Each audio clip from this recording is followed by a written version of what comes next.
हरे कृष्ण कृष्ण कृष्ण हरे हरे, हरे राम राम राम हरे हरे, हरे कृष्ण कृष्ण कृष्ण हरे, हरे राम राम राम हरे हरे, हरे कृष्ण कृष्ण कृष्ण हरे, हरे राम राम हरे हरे, हरे कृष्ण कृष्ण कृष्ण हरे।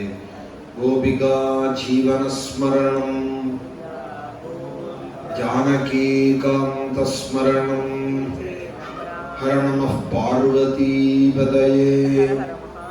श्री सद्गुरु स्वामिनः, श्री आंजनेय स्वामिनः। निवृत्ततर्षैरुपगीयमानाते भवौषधाति श्रोत्रमनोभिरामाति, कवुत्तमश्लोकगुणानुवादाते पुमान् विरज्येत विना पशुघ्नाते।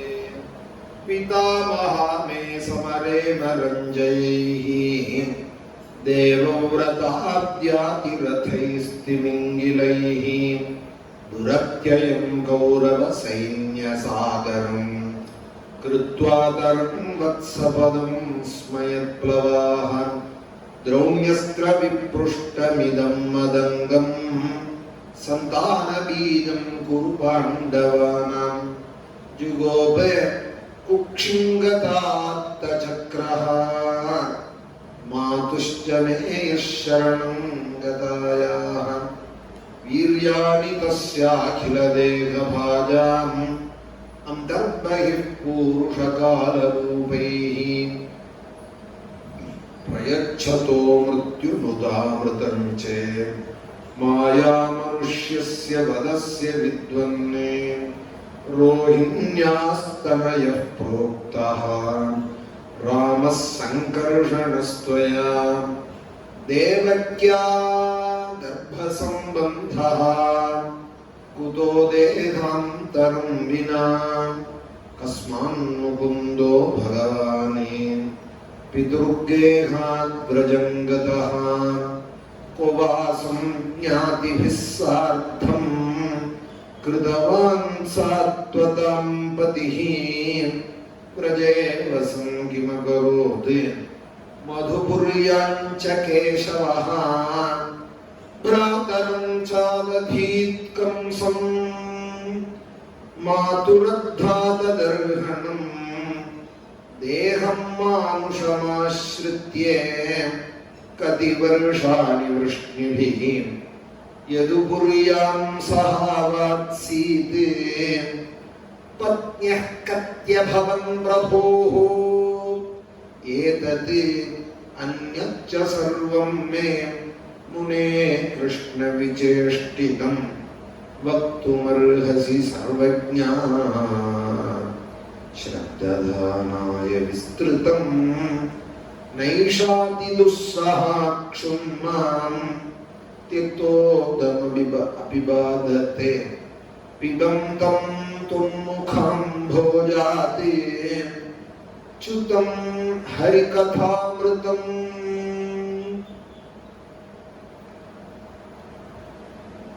दशमस्य विशुद्ध्यर्थं नवानामिह लक्षणं। 10 லட்சணங்கள் கொண்ட மகாபுராணமான இந்த ஸ்ரீமத் பாகவதத்திலே 10வது லட்சணமான ஆசிரியம் அப்படிங்கிறது முக்கியமாக சொல்லப்பட்டிருக்கு. அதுதான் இந்த தசமஸ்கந்தம். புராணம் பஞ்சலட்சணம் அப்படின்னு 5 லட்சணங்கள் கொண்டது சாதாரண புராணம். ஆனா ஸ்ரீமத் பாகவதே மகாபுராணே அப்படின்னு நம்ம சொல்றோம். மகாபுராணம்னு சொல்றதுனாலே புராணத்துக்கும் மகாபுராணத்துக்கும் என்ன வித்தியாசம் அப்படின்னா 505 லட்சணம் கூடி இருக்கு. சாதாரண புராணம் 5 லட்சணம் கொண்டதுன்னா மகாபுராணம் 10 லட்சணம் கொண்டதாக இருக்கு. ஸ்ரீமத் பாகவதம் அத்ர சர்கோ விசர்கஸ்சே ஸ்தானம் போஷணம் ஊதயः மன்வந்தரம் ஈசானுகதா நிரோதோ முக்திராஸ்ரயः அப்படின்னு இந்த த்விதீயத்துல போய் கடைசியில இந்த 10 லட்சணம் கொண்டது இந்த பாகவதம்னு பாகவதத்தினுடைய லட்சணத்தை போய் சொல்றான். அதுல 10ஆவதானது ஆசிரியம். பாக்கி விஷயங்கள்லாம் முன்னாடியே சொல்லிருக்கோம். நம்ம இந்த 10ஆவது லட்சணங்கிற இந்த ஆசிரியங்கிறது ஆசிரியிக்கணும், பிறந்தவன் ஆசிரியிக்கணும், யார ஆசிரியிக்கணும், எப்படி ஆசிரியிக்கணும் அப்படிங்கிறதெல்லாம் சொல்லித்தரது தான் பாகவதம். ராமாயணம் கூட அதை சொல்லித்தரது. சரணாகதி சாஸ்திரத்துக்கு தான் ராமாயணமே ஏற்பட்டதுன்னு வைஷ்ணவால் சொல்லுவா. விபீஷண சரணாகதிக்காக தான் ராமாயண கதையே முழுக்க வந்தது அப்படின்னு சொல்லுவா. திக்த்வா புத்திராம்ச்ச தாராம்ச்ச ராகவம் சரணங்கதா சர்வலோக சரண்யாயே ராகவாய மகாத்மனே நிவேதேதமாம் க்ஷிப்ரம் விபீஷணம் உபஸ்திதம் அப்படிங்கிற இந்த ஸ்லோகங்களுக்கெல்லாம் கோவிந்தராஜியத்துல பக்கம் பக்கமும் வியாக்கியானம். சங்கரதேவ பிரபன்னாய பவாஸ்மீதி ஆச்சதேன்னு இதை சொல்ற அத்தியாயங்கள் யுத்தகாண்டம் ஆரம்பிச்சுதான் பெரிய வியாக்கியானம்.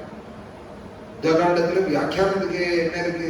அந்த அஸ்திரம் போட்டார், அந்த அஸ்திரம் போட்டார், என்னார் வதம் பண்ணினா, பிரஹஸ்தம் மகாபாஷ்யம் கும்பன் நிகும்பன் இத்தியாதி வதங்கள் தானே சொல்லியிருக்கு. கும்பகர்ண வதம் இதானே நினைக்கிறோம். நம்ம ஆரம்பிக்கிறதே யுத்தகாண்டத்துலதான் சரணாகதி, விபீஷண சரணாகதி வருது.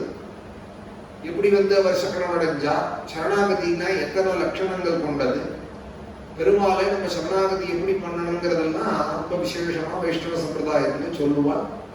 ராமாயணம் அதுக்காக ஏற்பட்டதுதான். கீதையும் அதுதான் சொல்றது. சர்வதர்மான் பரித்யஜ்யே மாமேகம் சரணம் பிரஜா. அவ்வளவு பெரிய ஞான சாஸ்திரம் முடியறது எப்படி முடியறது பார்த்தீங்களா? என்னையே சரணம் அடை, அனந்த்வா சர்வபாபேப்யா மோக்ஷயிஷ்யாமி மாசுஜா. சரணம் அடையிறதுக்கு என்ன எப்படி இருக்கணும்? நம்ம அந்நிய சிந்தனை இல்லாம இருக்கணும். அனன்யாஸ் சிந்தையந்தோமா. சிந்தைன்னா கவலை. கவலைப்பட்டு இருந்தோம். நம்மளை பத்தி நம்ம கவலைப்படுறதோ, நம்ம குடும்பத்தை பத்தி கவலைப்படுறதோ, உத்தியோகத்தை பத்தி கவலைப்படுறதோ, வேற ஏதாவது ஒரு கவலைக்கு மனசுல இடம் கொடுத்தோமானா பகவான் ஆசிரியச்சதுக்கு அழகு கிடையாது. ஆசிரியிக்காதமா எப்படி வேணாலும் உதிர் போட்டோம். பகவானை நம்பி இருக்கிறவாள், ராமாயணம் சுந்தரகாண்டம் எல்லாம் படிக்கிறவா, ஆதித்ய ஹிருதயம் சொல்றவா, சிந்தா சோகம் பிரசமனம் ஆயுர்வர்தனம் உத்தம். ஒரு சின்ன ஸ்தோத்திரமா இருந்தா கூட பெரிய சாஸ்திரம் ஆதித்ய ஹிருதயம். அதுபோல சஹஸ்ரநாமம், அது ஒரு சாஸ்திரம். இதெல்லாம் சொல்றவாள் நம்மளை பத்தி நம்மளும் கவலைப்பட்டு இருந்தோமாங்க. பகவான் ஒருத்தர் இருக்கார் அப்படின்னு சொல்லிவிட்டு அதே சஹஸ்ரநாமத்துல அனன்யாசிந்தோமா மேகனா பரிபாசதேன்னு அதே ஸ்லோகத்தையும் சொல்லிவிட்டு அப்புறம் நம்மளும் கவலைப்பட்டு இருந்தோமாங்க. ஒன்னும் சொல்லணும் இல்லை கவலைப்படணும், ரெண்டும் பண்ணக்கூடாது. இப்படி பண்ணா நல்லா இருக்கும், அப்படி பண்ணா நல்லா இருக்கும்னு சமையல ஹாலில் உட்காந்து சொல்லிட்டு அப்புறம் இப்ப யாருக்கு குக்கர் வைப்பா அப்படின்னு அந்த கவலையும் பண்ணிட்டு இருந்தாள். இன்னும் இதை சொல்லும் இல்லைன்னா அதை பண்ணு, ரெண்டையும் சொல்லக்கூடாது. அதுபோல சரணாகதி சாஸ்திரம் கவலை இல்லாம இருக்கணும். ரட்சிஷ்யதீதி விஸ்வாசா. பகவான் இருக்கான், கவலை இல்லைன்னு இருக்கணும். அதுதான் சரணாகதி. இப்போ கவலை இல்லாம இருக்கிறதுன்னா சும்மா இருக்கிறதா அப்படின்னா சும்மா இருக்கிறது இல்லை. சும்மா இருக்கிறதா சரணாகதி சாஸ்திரம்னா அப்புறம் அனவரதமும் அல்லும் பகலும் அவனுடைய நினைவாவே இருக்கான்.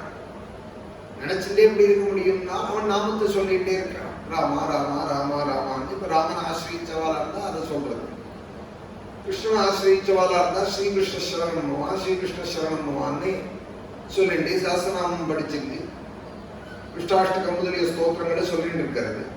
ராமன் ஆசிரியச்சவாளா இருந்தா ராமாயண பாராயணம் பண்ணிட்டு ராம மந்திரங்களை ஜபிச்சுங்க, ராமநாமத்தையே அனவரதமும் சொல்லிட்டு பிம்பத்தையோ படத்தையோ வச்சு ராமனை பூஜிச்சுங்க. சுவாமி இருக்கார், கவலை இல்லை. மா கேலரா விசாரமோ அப்படின்னு ஊருக்காக பாடலே தாக்கி இருப்பா, தனக்காக தான் சொல்லிண்டா. எனக்கு என்ன இப்போ, எனக்கு என்ன விசாரம் மனசுல, என்னை யாரு அவரை விட்டா யார் காப்பாத்துவா? ரோச்சே வாரகருரா நினுவினா ரகுவரா. சொல்லு எனக்கு, உன்னை தவிர யார் இருக்காள் என்ன ரட்சிக்க அப்படின்னெல்லாம் இப்படி எல்லாம் கீர்த்தனைகள் பாடினதே ஏதோ ராகத்துக்காக, சுரஜதிக்காக, காலத்துக்காக பாடல. அனுபவத்தை அப்படி பாடினா அது அப்படி அமைஞ்சது கீர்த்தனையாக. தியாகராஜ சுவாமிகள் கீர்த்தனையாக அப்படி அமைஞ்சது. அதனால அனுபவத்தை சொல்றான். அந்த ஆசிரியம் இருக்கணும் பகவான் இடத்துல. அதை சொல்லிக் கொடுக்கறது தான் ஸ்ரீமத் பாகவதம். ஸ்ரீமத் பாகவதம் சொல்ல வந்தது பகவான் இருக்கான்னு நிம்மதியா இருக்கு. எல்லா கவலையும் அவன் சரணத்துல வச்சுட்டு நீ வந்து பகவான் நாமத்தை சொல்லிட்டு கவலைப்படுறதுனால என்ன நடக்க போறது? கவலையே நம்ம தலையில தூக்கி வச்சுட்டு கொண்டாடினோமானா அதனால என்ன கிடைக்க போறது? ஒண்ணும் இல்லை. அது தெரிஞ்சு போயிடுதுன்னா அப்புறம் கவலைக்கு இடம் கொடுக்க கூடாது. அதை திருப்பி திருப்பி தூக்கி தலையில வச்சுக்க கூடாது. பகவானதான் கொண்டாடணும், கவலையே அவங்க ஓரத்துல வைக்கணும். பகவான் இருக்கா, அவர் சரணத்துல வச்சு விடணும் அந்த கவலையை. நதாவதேஷாம் அதிரக்ஷமானா யதா பவான் பஷ்யதி ராஜபுத்ரா யதா புராமஸ்ய மதிர்நிவிஷ்டா ததா பவான் பஷ்யது காரிய சித்திம் அப்படின்னார் ஜாம்பவான். அங்கதனை பார்த்து ஜாம்பவான் சொன்னா அதாவதேஷாம் அதிரக்ஷமான யதா பவான் பஷ்யதி ராஜபுத்ரா யதா ராமஸ்ய மதிர்நிவிஷ்டா ததா பவான் பஷ்யது காரிய சித்திம் அப்படின்னா.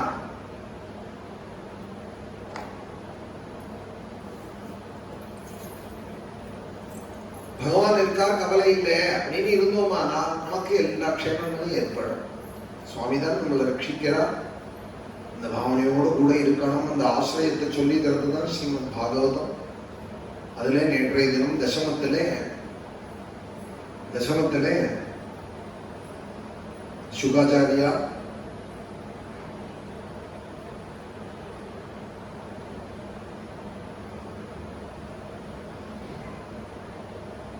கிருஷ்ண கதையை 3 ஸ்லோகத்துக்குள்ள சுருக்கமாக சொல்லிவிட நாமத்தினுடைய கடைசியில உடனே பரீட்சித்ராஜன் சுகரை பார்த்து 13 ஸ்லோகங்களால இந்த கிருஷ்ண கதையை பிரஷ்னம் பண்றா.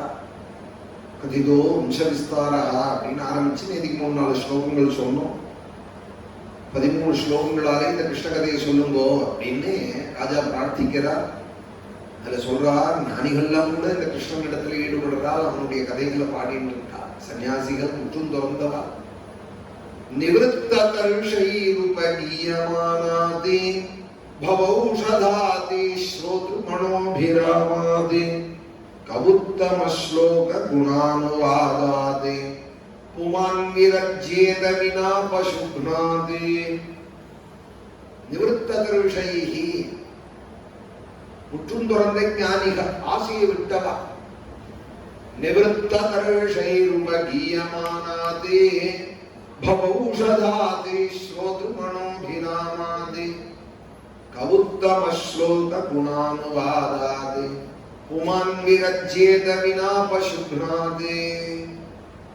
பிதாமஹா மே ஸ்மரே மரஞ்சைஹி தேவவ்ரதாத்யாதி ரதைஸ்திமிங்கிலைஹி துரத்யயம் கௌரவ சைன்ய சாகரம் கிருத்வாதரம் வத்சபதம் ஸ்மயத்ப்ளவாஹ. நிவృత్త கர்ஷைருபகீயமானாதி பவௌஷதாதி ஸ்ரோத்ரமனோபிராமாதி. ஞானிகளான மகான்கள் கூட உபகீயமானாத், கீயமானாது உபகீயமானாத் எப்போதும் பாடிட்டு இருக்கா. ஸ்ரீ கிருஷ்ண கோவிந்த ஹரே முராரேன்னு பாடாத நாள் இல்லை. ஜென்மாவுக்கு எனக்கு தெரிஞ்சு அந்த மகாபிரபு காலம் போறோம், வல்லவர் காலம் போறோங்கிறது இருக்கட்டும், எனக்கு தெரிஞ்சு ஒரு மகான் சுத்தி அவ்வளவு அவரை சுத்தி சம்சார இன்னல்கள் இருந்த போதிலும் கூட எதையும் கவலைப்படாத கோவிந்த தாமோதர ஸ்தோத்திரத்தை சொல்லிட்டே இருந்தார். அதனாலே இந்த சுவாமிகளுக்கு கோவிந்த தாமோதர சுவாமிகள் அப்படின்னு பேர். திருச்சி பக்கத்துல பழுவூர்ல, உத்தரசூரலூர் பழுவூர்ல சித்தியா இருக்கா. எப்போதும் நாராயணிய பாராயணம் பண்ணிட்டு யார் வந்தாலும் ஒரு தசகம் பாராயணம் பண்ணி அவளுக்குரிய ஜென்மாவுக்கும் இந்த நேரத்தை பயனாக்கிண்டு தானும் நாராயணியத்தை எப்போதும் அனுசந்தானம் பண்ணிட்டு இந்த கோவிந்த தாமோதர ஸ்தவத்தை எப்போதும் பாடிட்டு இருந்தார். சன்னியாசி. இவருக்கு என்ன காமனை ஒன்றும் இல்லை. அவர் சங்கல்பிச்சாரானா எல்லாம் நடக்கும். குருவாயூரப்பன் அவ்வளவு வருஷமா இருந்தால் அவருக்கு நான் பார்த்திருக்கேன். நான் ஒரு சங்கல்பமும் இல்லாம இருந்தா சங்கல்பம் பவார்த்துனான்னு மகாபரிவா சொன்னாலாம். சன்னியாசின்னா அவன் தான் சன்னியாசி அப்படின்னாலாம். பெரியவா சொல்லி அவர் வாங்கிட்டார் சன்னியாசம். மகாபரிவா சர்டிபிகேட் கொடுக்கணுமானா அந்த மகான் எப்படி இருந்திருக்கணும். அவர் நிவృత్త கர்ஷைருபகீயமானாதி எப்போதும் பாடிட்டு. பவௌஷதாதி கதை எப்பேற்பட்டது. பவௌஷதா ஆத்தியாத்மிகம், ஆதி பௌதிகம், ஆதி தெய்வீகம்ங்கிற இந்த தாபத்திரயத்துக்கும் பெரிய மருந்தான் கிருஷ்ண கதை. இந்த சம்சார விஷக்கடலுக்கு பெரிய அமிர்தமும் இந்த பாகவதம். உபகீயமானாதி பவௌஷதாதி ஸ்ரோத்ர மனோபிராமாதி. கேட்க கேட்க நமோபிராமமா இருக்கு இந்த கதை, மனசை கொள்ளக்கூடியதா இருக்கு இந்த பாகவதம். இங்கே இந்த ஸ்லோகத்துல 3 விதமாக சொன்னார், 3 கிளாஸ். பொதுவா லோகத்துல எல்லாமே 3 கிளாஸ் இருக்கு, சத்துவம் ரஜசு தமசு, அதுபோல எல்லாமே 3 இருக்கு. அதுல முக்தா முமுட்சுக்கள் விஷயிகள் 3 கிளாஸ் இருக்கு. முக்தர்கள் அப்படின்னு சொன்னா எல்லாத்தையும் முற்று துறந்த சன்னியாசிகள். முமுட்சுக்கள் அப்படின்னு சொன்னா இதலோகத்துலதான் இருக்கா, சாப்பிட்டு குடும்பத்துல இருந்து விவகாரங்கள் பண்ணிட்டு இருக்கா, ஆனாலும் மனசுக்குள்ள இது என்ன உலக வாழ்க்கைன்னு எப்போதும் அனுசந்தானம் பண்ணிட்டு இப்படியே சாப்பிட்டு தூங்கிட்டு இப்படி ஜீவிக்கிறதுக்காகவா இந்த ஜென்மா, மனுஷ ஜென்மா அதுவும் அதற்காகவா பயனாக்கிக்க வேண்டாமான்னு ஒரு ஜிக்ஞாசுவாய் யாராவது ஆச்சாரியம் கிடைச்சா அவளை போய் ஆசிரியத்து அவ சொல்ற நல்ல வார்த்தைகளை கேட்டு அதுல இருந்து யதாசக்தி கடைபிடிக்க எத்தனம் பண்ணிட்டு இருக்கிறவர்கள் முமுட்சுக்கள். விடுபடம் மோக்தும் இச்சா முமுட்சா, விடுபடல ஆனா விடுபடணுங்கிற ஆசையை சங்கல்பத்தை ஏற்படுத்தின்றவா அருந்து விட்டுருக்கு. இன்னும் காய்க்கல்ல பழுக்கல்ல, ஆனாலும் பழுக்கும். ஏன்னா இப்ப பூ வச்சிருக்கிறதுனால நிச்சய காய்க்கும் பழுக்கும். நிவர்த்தகர்ஷைருமகீயமானாதி பவௌஷதாதி ஸ்ரோத்ரமனோபிராமாதி. அவளுக்கு முமுட்சுக்கள்னு பேரு. விஷயிகள் இது 3வது கிளாஸ். முக்தால் முமுட்சுக்கள், 3வது விஷயிகள். நம்ம தான் காஃபி நல்லா இருக்கு, இட்லி நல்லா இருக்கு, அதுக்கு புதினா சட்னி பண்ணுவோமா, கொத்தமல்லி சட்னி பண்ணுவோமா, தேங்காய் சட்னியை சாப்பிட்றதா, வேற என்ன பண்ணலாம்னு இப்படி விசாரம் பண்ணிட்டு இருக்கோமே. நம்ம விஷயிகள் இந்திரியங்களால கிடைக்கிற சுகங்களை அனுபவிச்சிருந்து இந்திரியாராமர்களாக இருக்கிறவா. இந்த 3 கிளாஸுக்குமே கிருஷ்ண கதை அமிர்தம் தான். இங்க பரீட்சித்ராஜன் சொன்னா நிவர்த்ததருஷைஹி உபகீயமானாதுன்னா அதுல இருந்து ஒரு மோட்சத்தை அடைஞ்ச ஞானிகள். மோட்சம்னா என்ன? விடுதலை. இங்கேயே விடுதலை ஆயிடுத்த வாழ்க்கை. மிக சம்பந்தம் விட்டு போயிடுதுனாலே விடுதலை தான். அப்படி நிவர்த்ததருஷைஹி அப்படி இருக்கக்கூடியவாலும் கிருஷ்ண கதை பாடுறா. மகாபிரபு போல இருக்கிறவாலும் எப்போதும் கிருஷ்ணா கிருஷ்ணான்னு அலறிட்டு இருக்கா. அதுதான் நேற்றைக்கு சொன்னோம், நாராயண தீர்த்தா போதேந்திராதிகள்லாம் எப்போதும் பகவான் நாமத்தை அலறிட்டு இருக்கா. நிவர்த்ததருஷைஹி உபகீயமானாது பவௌஷதா. முமுட்சுக்களா இருக்கிறவாளுக்கும் இது பெரிய ஔஷதம். ஸ்ரோத்ரமனோபிராமாது, கேட்க கேட்க ஆசையா இருக்கு, பாட பாட ஆசையா இருக்கு, பேச ஆசையா இருக்கு, சாப்பிட ஆசையா இருக்கு இருக்கிற இந்திரியாராமர்களுக்கு இது ஆனந்தமா. அதனால ஸ்ரோத்ரமனோபிராமா நிவர்த்ததருஷைர். இப்ப 3 கிளாஸ்ல இருந்தும் தப்பிக்க முடியாது. கிருஷ்ணகதை வேண்டாம் அப்படின்னு 3 கிளாஸுக்கும் போக்கியமானது கிருஷ்ணகதை. முக்தர்களுக்கும் அதுதான் ஆசிரியம், முமுட்சுக்களுக்கும் அதுதான் சாதனம், சம்சாரிகளுக்கு அதுதான் ஆனந்தம். நிவர்த்ததருஷைருமகீயமானாதி பவௌஷதாதி ஸ்ரோத்ரமனோபிராமாதி. சொல்லிட்டு பரீட்சித்து கேட்டார், யார் வேண்டாம்?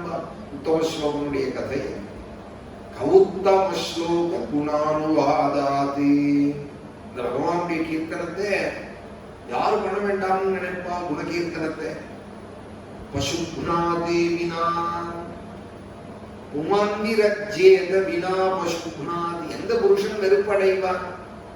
பசு குணா, போகத்தி பண்ற பாவிதான் வெறுப்படைவான், கோமாம்சம் சாப்பிடுறவன் தான் வெறுப்படைவான். வினா அபசு குணா, தன் முடிவு சரியில்லாதவன் தான் கிருஷ்ண கதையை விரும்ப மாட்டான். இதுலேருந்து நம்ம தெரிஞ்சுக்கணும், கிருஷ்ணா எனக்கு ஒரு கதையில ஆசையை கொடு, உங்ககிட்ட எனக்கு ஒரு அன்பை கொடு, பக்தியை கொடு. ஏன்னால் அது இல்லைனாலே விபரீதம்னு இங்க சொல்லிட்டார் பரீட்சித். கதையே கேட்க வேண்டாம், என்ன கதை இதுல என்ன இருக்கு அப்படின்னு நினைச்சா கூட நமக்கு ஏதோ முடிவு சரியில்லைன்னு நினைச்சுக்கலாம். பயப்படணும், அப்படி நினைக்க கூடாது. புண்ணிய கதைகள் கேட்கணும். இந்த பெரியவா சொல்லுவா, தூங்கினா கூட பரவாயில்ல, கதையை தவிர்க்க கூடாது அப்படின்பா. கதைக்கும் தூக்கத்துக்கும் ஒரு உறவு உண்டு, வந்தாலே தூக்கம் வரும். தூங்கினா கூட பரவாயில்ல, வராமல் இருக்க கூடாது பகவத் குணத்துக்கு அப்படின்பா. ஏன்னா ராஜாவுக்கு சொல்லிவிட்டா,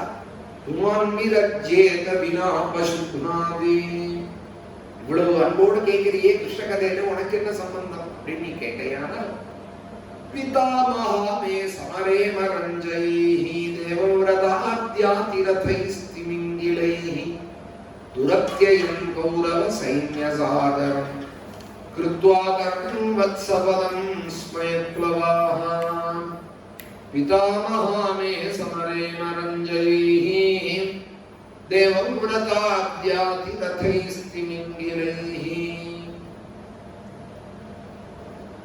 தேவவிரதாதிகள் பிதாமகர்கள் தான். ஆனா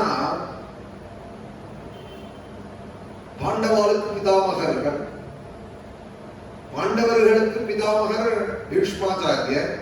இன்னைக்கும் டெல்லியிலே பீஷ்ம பிதாமகர் மார்க் அப்படின்னே ஒரு மார்க்கம் இருக்கு. பிதாமகாமே சமரேம ரஞ்சைஹி தேவவ்ரதாத்யாதிரதைஸ்திமிங்கிலைஹி துரத்யயம் கௌரவ சைன்யசாகரம் கிருத்வாதரம் வத்சபதம் ஸ்மயப்ளவாஹ.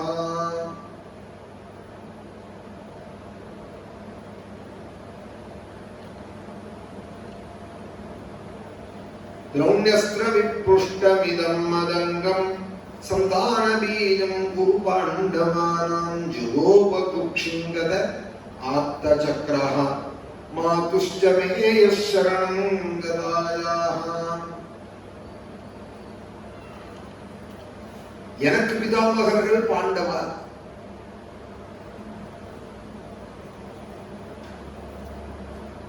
அவருக்கு பிதாமகர் பீஷ்மர். என்னுடைய பாட்டனர்களான பாண்டவர்களே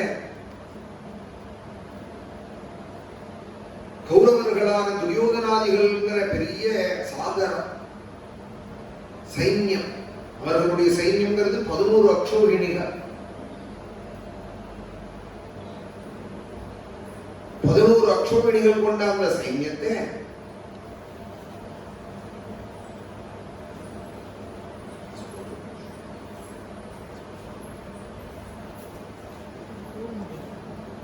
पितामहा मे समरेण रञ्जयैः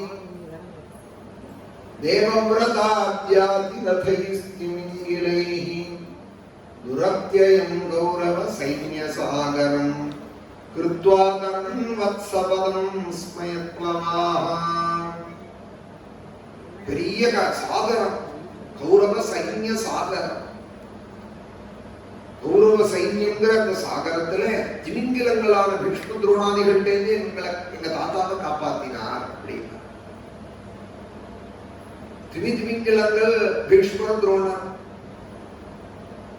அதிரதைஹி திமிங்கிலைஹி லட்சக்கணக்கான யானைப்படை, குதிரைப்படை, காலாட்படை, தேர்ப்படையை தன்னுடைய ஒரு உத்தரவுனால கட்டுப்படுத்துறவர்கள் இருக்காலே அவர்களுக்கு அதிரதர்கள், மகாரதர்கள். 4 பேரை குடும்பத்துல கட்டுப்பாடு பண்ண முடியல.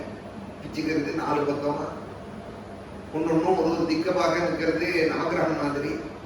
1,00,000 ஜனங்களை சேர்க்கறதுன்னா அது சாதாரண விஷயமா? இவருடைய கண் அசைவுக்கு யுத்த காலத்துல, அதுவும் யுத்த காலத்துல பேட்டில் அந்த ஃபீல்டுல இவர் கண்ண காமிச்சாரனா உடனே ஆயுதங்களை பிரயோகம் பண்ணணுங்கிற போல லட்சக்கணக்கான ஞானப்படைகள், குதிரைப்படைகள், காலாட்படைகள், இப்படி சதுரங்க சைன்யத்தையும் கட்டுப்படுத்துறவர்களுக்கு அதிரதர்கள், மகாரதர்கள் பேர். அர்ஜுனன் மகாரதன், அபிமன்யு மகாரதன், பீஷ்மாதிகள் மகாரதர்கள். எல்லாருக்கும் அந்த பதவி கிடையாது. கமாண்டர்னா ஒருத்தர் 2 பேர் தானே இருக்க முடியும், எல்லாருக்கும் முடியுமா? தேவவ்ரதாத்யாதிரதைஸ்திமிங்கிலைஹி அவர்கள் எப்பேற்பட்டவா? தேவதைகளையும் எதிர்க்க சக்தி உடையவா. உங்களுடைய எங்க தாத்தாவுடைய பாட்டனார் இருக்காரே, சமரே அமரஞ்சயைஹி அப்படின்னா தேவர்கள் வந்தாலும் எதிர்த்து நிற்கக்கூடியவா பீஷ்மாதிகள்.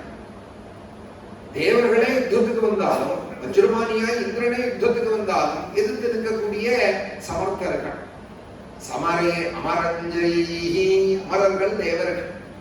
அவர்களையும் ஜெயிக்க சக்தர்களான, யுத்தத்தில் வெல்லக்கூடியவர்களான தேவவ்ரதாத்யாதிரதைஸ்திமிங்கிலை ஆதிசப்தத்தினாலே எல்லாரையும் சேர்த்துக்கணும். சௌபியஸ்டே, காசிராஜஸ்டே யுத்தத்தில் சொல்றாரு இல்லையா? முதல் அத்தியாயம் கீதையில துரோணர், பீஷ்மர் யாராருன்னா துரியோதனனுடையங்கிறத ஒரு லிஸ்ட் சொல்றார். சஞ்சயன் திருதராஷ்டிரனுக்கு யுத்த காலத்தை வர்ணிக்கிறார். அதுல இன்னொரு சங்கநாதங்கள் பண்ணினால், துரியோதனனுக்கு துணையா இன்னொரு ராஜாக்கள் வந்தால், அதுபோல பாண்டவால் பட்சமா என்னென்ன ராஜாக்கள் வந்தால் இவாளுக்கு இவ்வளவு சைன்யம், அவளுக்கு இவ்வளவு சைன்யம். 11 அக்ஷோபிணிகள் துரியோதனாதிகளுக்கு, 7 அக்ஷோபிணி தான் தர்மபுத்திராதிகளுக்கு. சைன்யமும் குறைச்சல், பெரிய தலைவர்களும் குறைச்சல் தர்மபுத்திராதிகள். பீஷ்மரோ, துரோணரோ, கிருபரோ, அஸ்வத்தாமாவோ, ஜெயத்ரதனோ, எல்லாரும் கர்ணனோ, எல்லாரும் துரியோதனன் பக்கம் தான். பாண்டவால் 5 பேர் தான். பேர் சொல்றா போல இந்த 5 பேர்லயும் அர்ஜுனன் தான் அபாரமா யுத்தம் பண்ணக்கூடியவன், பலசாலி பீமன். யாரையும் தூக்கி அடிச்சு விடுவான், அதுபோல பலசாலி பீமன்.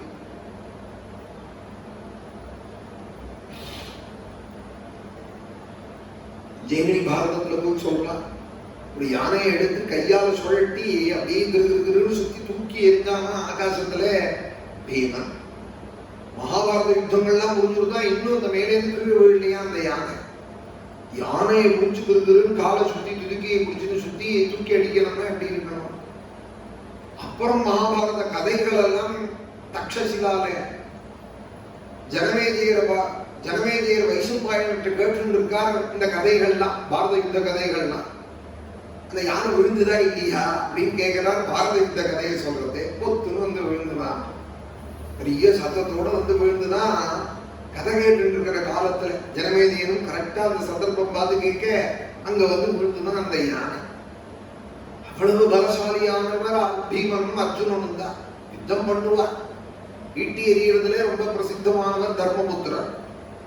நகுல சகதேவர்கள் அஸ்வசாஸ்திரங்கள்லாம் தெரிஞ்சவர்.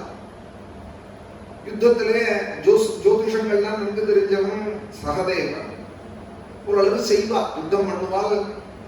சகுனியே சகதேவன் தான் யுத்தத்துல ஜெயிச்சான், சகுனியை நிகிரகம் பண்ணினான். எல்லாரையும் ஜெயிச்சது அப்படிங்கிறது அர்ஜுனன் தான். இந்த 5 பேர்கள், அதனாலதான் சுவாமி அவனுக்கு தேர் ஓட்டுறேன்னா. எதற்காக? பெருமைக்காகவா? பெரிய மகாரதன் அதிரதன் அவனுக்கு தேர் ஓட்டினா பெருமைங்கிறதுக்காக? அவ்வளவு பராக்கிரமம் உடையவனுக்கு தான் அவ்வளவு ஆபத்துகள் இருக்கும். தர்மபுத்திரருக்கு தான் அபிமானம் கிருஷ்ணனுக்குன்னா கூட தர்மபுத்திரரை தேர ஓட்டல்ல பார்த்தேல, பீமனுக்கு தேர ஓட்டல்ல, நகுல சகதேவர்களுக்கு தேர் ஓட்டல்ல, பாண்டவாளுக்கு தான் தேர் ஓட்டேன்னா உங்க பட்சத்துல இருக்கேன்னா அதுல அர்ஜுனனுக்கு விசேஷதாக போட்ட காரணம் என்னன்னா பெரிய மனுஷாளுக்கு தான் ஆபத்து அதிகம். எவ்வளவு பெரிய மனுஷனா போறானோ அவ்வளவு அவனுக்கு இதற்கு பாதுகாப்பு, பெய் பாதுகாப்பு எல்லாம் எல்லாமே சொல்றாளே கூட அவருக்கு அந்த பாதுகாப்பு கொடுக்கணும். நான் ரொம்ப சமூகத்துல ஒரு முக்கியமானதுல இருக்கா, அந்தஸ்துல இருக்கா, வேண்டாம்னு அவ சொன்னா கூட இல்ல இருக்கணும், வாசலையாவது இருக்க வைக்கிறான். போனா கூட போறது, வந்தாகிறது கூட. அதுபோல அர்ஜுனன் வந்து அதிரதன் மகாரதன், அவனுக்கு தான் யுத்தத்துல ஆபத்து அதிகம்னு சுவாமி உட்காண்டார். சரி உட்காண்டாரே, எவ்வளவு தூரம் அனுகூலம் பண்ணினார்னா துரோண பருவால ஆக்னேயாஸ்திரம் போட்டுட்டார் துரோணர். அர்ஜுனன் கவனிக்கல, கவனிச்சா திருப்பி பர்த்தியா வாரணாஸ்திரம் போட்டு அணைச்சு விடலாம். ஒரு அஸ்திரத்துக்கு ஒரு ஆன்டி இருக்கு, வேற பர்த்தியா வேற ஒன்று போட முடியும். ஆக்னேயாஸ்திரம் போட்டா வாயுவியாஸ்திரம் போட்டு அணைச்சு விடலாம், வாரணாஸ்திரம் போட்டா ஆக்னேயாஸ்திரம் போட்டு சுஷ்கம் பண்ணி விடலாம். இப்படி ஒன்னொன்னுக்கு ஒன்னொன்னு இருக்கு, கவனிக்கல. அர்ஜுன் யுத்த சம்பிரமத்துல போட்டுட்டாங்க. துரோணங்கிறது சுவாமி கவனிச்சு விட்டான், தேரோட்டிட்டு இருந்தவர். யுத்தத்துல துரோண வருவாங்க. இதெல்லாம் யுத்தம் ஆரம்பிச்சு 10 நாள் கழிச்சு நடக்கிற கதை. 18 நாள் யுத்தத்துல 12-13 நாள் நடக்கிற வைபவங்கள். அந்த துரோண பருவால அர்ஜுனா சீக்கிரம் இறங்கு, தேரம் விட்டு கீழே இறங்குன்னா. அர்ஜுனன் சொன்னான், பாதி யுத்த காலத்துல இறங்கினேனா என்ன பேடின்னு சொல்ல மாட்டாரா? கவச்சங்கள்லாம் போட்டு கையில தாண்டி வந்து வச்சிருக்கிறவன் சட்டுன்னு தேர விட்டு இறங்க கூடாது. கார் வந்து நின்னா கூட சில பெரிய மனுஷால் இறங்குறதுக்கு ஒரு அவகாசம் பாக்குறா இல்லையா? அவர் அண்ணன் கதவை திறந்து விடணும். ஒரு வாசல்ல வந்து கூப்பிடுறதே தான் கால் எடுத்து கீழே இருக்கா. கார்ல கார் வந்து நன்று தூரம் நிற்கிறதுக்கு முன்னாடியே கதவை திறந்து விடுவோம் நம்ம எல்லாம். அவளுக்கு அப்படி இல்லை, அவளுக்குன்னு ஒரு மரியாதை இருக்கு. ஏறணும்னா அவ வந்து ஏறத்தை தான் சங்கல்பிச்சு ஏற முடியும். இறங்குறதுக்கும் அவளுக்கு அந்த கட்டுப்பாடுகள்லாம் உண்டு. யுத்த காலத்துல சட்டுன்னு இறங்க கூடாது. என்ன கிருஷ்ணா யுத்த சாஸ்திரம் தெரியாத அவனுக்கு? என்னை இறங்க சொல்றியே, இப்ப பாதி யுத்த காலத்திலே என்ன இறங்க சொல்றியேன்னா இப்ப இறங்குறையா இல்ல பலார்னு அறையணுமானாலும் சுவாமி இறங்குறையா இல்லையா? அப்ப கூட அவன் சொல்றான், நீ தானே சாரதி, நீ இறங்கி வந்து கதவு திறந்து விடு, திறந்து விட்டாதான் இறங்குவேன்னா. இப்ப நீ இறங்குறையா இல்லையா அப்படின்னு சுவாமி ரொம்ப கோபமா சொன்னதும் பொட்டுன்னு இறங்கி விட்டான். இறங்கினா போறாத அர்ஜுனா 10 அடி தள்ளி போனா, எட்டி போனா, எட்டி ஏதோ கிருஷ்ணன் சொல்றாருன்னு பயந்துட்டு எட்டி போய் நின்னா. சுவாமியும் கடுவாலத்தை நோக்கி குதிரை மேல போட்டார். அர்ஜுனன் இருக்கிற இடத்துக்கு ஒரே ஜம்பா யுத்த காலத்திலே தேர்லேருந்து பாய்ச்சி போய் அர்ஜுனன் கிட்ட போய் குதிச்சா. குதிச்சதுதான் தாமசம். குதிரையோட தேரோட அப்படியே பத்தி கொடுத்து கொடியோட அர்ஜுனனுடைய தேர். என்ன கிருஷ்ணா என்னங்கிறான் அர்ஜுனன். துரோணர் ஆக்னேய அஸ்திரம் போட்டிருந்தா நான் முதல்ல இறங்கியிருந்தேனா அந்த அஸ்திரம் உடனே பழிச்சிருக்கும், உன்னையும் சேர்த்து எரிச்சிருக்கும் தேரோட. இப்ப எரிஞ்ச தேர்ல நீனும் பேருப்பே. அதனாலதான் முதல்ல உன்னை இறங்க சொன்னேன் அர்ஜுனா, அப்புறம் நான் இறங்கினேங்கிறான். தான் இறங்கிட்டு அர்ஜுனனை இறங்க சொல்லல. யாருமே தன்னைதானே காப்பாத்திக்கணும்னு நினைப்பார். அவ்வளவு பரிமாணம் பாண்டவார் மேல. நீ எட்டி போன்னு அவரை கொண்டு நிறுத்திவிட்டு அப்புறம் சுவாமி போய் குதிக்கிறாள் அர்ஜுனன் இருக்கிற இடத்துக்கு. உடனே கப்பல் பத்தி முடித்து. துரோணர் அப்படி எல்லாம் பண்ண மாட்டேன்னு சொல்லியிருந்தான். ஏதோ கோபத்துல துரியோதனன் பண்ணினேன் விஷமத்துல நீங்க எல்லாம் கபடமா யுத்தம் பண்றேன், பாண்டவால ஏதாவது பண்ணலாம்னு 10 நாள் யுத்தத்துல வந்து கேட்கிறான். 9ஆம் நாள் யுத்தத்துல பீஷ்மரையும் துரோணரையும் வந்து திச்சுட்டான் கால வேளையில. அதனால வேகம் வந்து இப்படி சில காரியங்கள்லாம் பண்ணினால் யுத்தத்திலேன்னு பாரத கதை சொல்றது. அப்படி உள்ள அதிரதர்கள் மகாரதர்கள்ட்ட சுவாமி காப்பாத்தினார். மகாரதர்கள்ட்ட காப்பாத்தினார். சக்தி ஆயுதம் ஒரு தடவை உபயோகப்படும் இந்திரன் சொல்லி கொடுத்துருந்தான். கவச்சத்தையும் குண்டலத்தையும் அறுத்து கொடுத்த கர்ணனுக்கு கவச்ச குண்டலங்களை தானமா பிராமண வேஷத்துல இருந்து வாங்கிவிட்டான். கர்ணனை அப்பதான் அடிக்க முடியும்னு இந்திரன் தன்புள்ள அர்ஜுனனுக்கு அனுகூலியத்துக்காக வாங்கிவிட்டான். நான் யார்கிட்டையும் எதுவும் அயாச்சிதமா இருந்திருக்கேன், ஆனாலும் உங்கள்கிட்ட ஒண்ணு கேட்கிறேன்னு கர்ணன் இந்திரனை பார்த்து கேட்கிறான். உங்க கையில இருக்கிற சக்தியாயுதத்தை எனக்கு கொடுக்கணும். யுத்தத்துல என்ன தூக்கி வரி போடுது இந்திரனுக்கு. இவங்க சக்தியாயுதத்தை வாங்கினா யார் அடிப்பான்? இந்திராம்சமான அர்ஜுனனை தானே அடிப்பான். ஆனாலும் கவசத்தையும் உண்டலத்தையும் அப்படியே ரத்தம் சொட்ட சொட்ட தானே அறுத்து கொடுத்தாங்க. தானே அறுத்து கையால கொடுத்த கர்ணன்கிட்ட தரமாட்டேன்னு சொல்ல முடியல இந்திரனுக்கு. நான் தரேன், ஆனா ஒரு தடவை தான் அது உபயோகப்படும். நீ போட்டே ஒரு தடவை தான் உபயோகப்படும். திருப்பி என்கிட்டயே வந்து இந்திரலோகத்துக்குன்னா போதும்னா வீரனான கர்ணனுக்கு எத்தனை தடவை போடணும்? ட்ரையல் பார்க்கணுமா அவனுக்கு? எனக்கு ஒரு தடவை போதும். நான் வந்து அந்த அஸ்திரத்தை நான் சரியா உபயோகப்படுத்துவேன்னா இந்திரன் சொன்னா, நீ இவ்வளவு தூரம் என்கிட்ட அபிமானமாய் கவச குண்டலம் அறுத்து கொடுத்துருக்கிறதுனால உங்ககிட்ட ஒரு உண்மையை சொல்றேன். இந்த சக்தி ஆயுதம் உனக்கு உபயோகப்பட. நீ யாரை அடிக்கணும்னு மனசுல நினைச்சுட்டு இருக்கியோ அவளே இந்த சக்தி ஆயுதம் கொள்ளாதுன்னா இப்படி நீங்க சொல்லலாம். நான் உங்களுக்கு எல்லாம் பண்ணிருக்கேன், இப்படி சொல்லலாமா கர்ணன்? அப்பா அடே அது என்னோட சாமர்த்தியம் இல்லடா. முன்னாடி அர்ஜுனனுக்கு கவசமாய் ஒருத்தன் தேரோட்ட உட்கார்ந்து இருக்கேன்டா. நீ நினைச்சாதான் ஏதாவது பண்ண முடியுமா? நான் நினைச்சாதான் ஏதாவது பண்ண முடியுமா? கவசமாய் ஒருத்தர் வந்து குருவாயூரப்பன் உட்கார்ந்து இருக்கிறதே நீனும் நானும் என்னடா பண்ண முடியும்? ஏதோ நீ கேட்ட இருந்தா வச்சுக்கோன்னு சக்தியாயுதத்தை கொடுத்து கூட்டான்னு தைரியத்தை வீரனும் பட்டுன்னு அதை ஏத்துக்க முடியல. நான் இருக்கட்டும், என்ன இருந்தாலும் எந்த கிருஷ்ணன் இருந்தாலும் நான் அடிப்பேன் லட்சியம் வச்சேன்னா யுத்தம் நடக்கிற காலத்துல கரெக்டா சக்தியாயுதத்தை கர்ணம் வருவாரு. 15 நாள் கழிச்சு கர்ணம் வருவார். 18 நாள் மகாபாரத யுத்தத்துல முதல் 10 நாள் பீஷ்ம வருவார். அப்புறம் 5 நாள் 5 நாள் துரோண வருவார். அப்பதான் துரோண பருவாலதான் கர்ணனே வர யுத்தத்துக்கு. அது வரையும் தான் வரல. பீஷ்ம பருவால 18 நாள் யுத்தத்துல முதல் 10 நாள் கர்ணன் கிடையாது. ஏதோ அதிகப்படியாய் பீஷ்மரை திட்டான் கர்ணன்.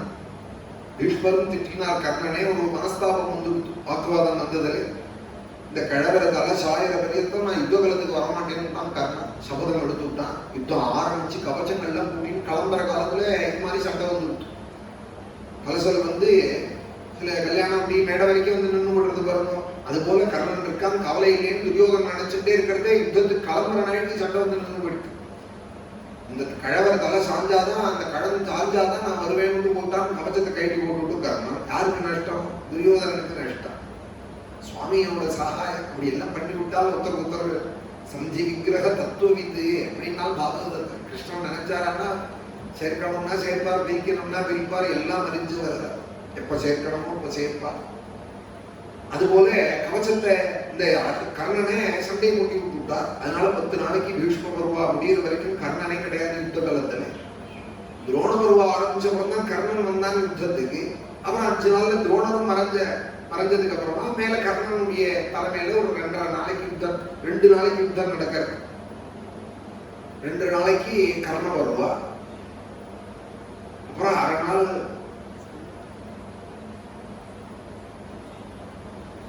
சல்யன், 1/2 நாள் அஸ்வத்தாமா முடிஞ்சு போயிடுத்து யுத்தம். 18 நாள் யுத்தம் முடிஞ்சு போயிடுத்து. அதுல அந்த கர்ண பருவால சத்யாயுதத்தை அவன் இந்திரன்ட்ட வாங்கினதை எடுத்து பிரயோகம் பண்ற காலத்துல சுவாமி என்ன பண்ணினா, விஸ்வம்பரனான பகவான் காலால அர்ஜுனன் தேரோட்டின்னு இருக்கிற காலத்துல கட்டமரலால அந்த தேரை ஒரு அமைக்கினான். அமைக்கினதும் என்ன ஆயிடுது, ஒரு மழத்துக்கு தேர் விட்டு போயிடுது, பூமிக்குள்ள பதிஞ்சுடுது.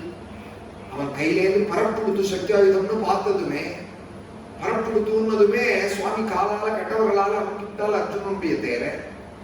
ஜெய சல்யன் தான் சாரத்தியம் பண்ணிட்டு இருக்கான் கர்ணனுக்கு. இப்படி சாரத்தியம் பண்ற காலத்துல சல்யன் சொல்றான், கர்ணா நீ கழுத்துக்கு லட்சியம் வைக்காதே, மார்புக்கு வைமா, மார்புக்கு வை லட்சியம், கழுத்துக்கு வைக்காதேன்னா என்னோட உனக்கு ரொம்ப தெரியுமாடா அப்படின்னு அவனை எதிர்த்தான் கர்ணன். சல்யனுக்கும் கர்ணனுக்கும் அங்க ஒரு வாக்குவாதம் நடந்தது. கர்ண வருவால சல்யன் சொன்னதுதான் சரியா போச்சு. இவன் மார்புக்கு வச்சிருந்தானா அர்ஜுனன் அடிச்சிருக்கான். அதாமே புத்தியோகம் தம்னு சுவாமின்னா எல்லாருக்கும் அந்த மாதிரி அந்த வேலையில புத்தியை கொடுக்குறாரு. நீ யாரா சொல்றதுக்கு, எனக்கு தெரியாதா இருக்கும், உங்க தேரோட்டு சல்யனை திட்டி விட்டு கழுத்துக்கு லட்சியம் வச்சா. சுவாமி கட்டவர்களாக ஒரு அமுக்கினார் தேவை. கழுத்துக்கு வச்ச சாஸ்திரம் தலைப்பாகையை கொண்டு போயிருக்கு, அர்ஜுனனோட கிரீடத்தை கொண்டு போயிருக்கு. அதனாலதான் தலைக்கு வந்தது தலைப்பாகையோட போச்சு, தலைக்கு வந்தது தலைப்பாகையோட போச்சுங்கிறாலும் இந்த வச்சனம் கர்ணபுரால இந்த சக்தியாயுதம் போடுற காலத்துல நேர்ந்த சம்பவம் தான். இப்படி எல்லாம் பகவான் சக்தியாயுதத்துக்கு ஒரு பக்தி கிடையாது. எப்படி நான் முன்னாடி சொன்னேன் பாருமா, அக்னேயாஸ்திரத்துக்கு ஒரு பக்தி உண்டு, வாருணாஸ்திரத்துக்கு ஒரு ஆண்டியா ஒன்று போட முடியும், வாயுவியாஸ்திரத்துக்கு ஒன்று போட முடியும். சக்தியாயுதத்துக்கு பக்தி கிடையாது, நாகபாசத்துக்கு பக்தி கிடையாது, பிரம்மாஸ்திரத்துக்கு கிடையாது.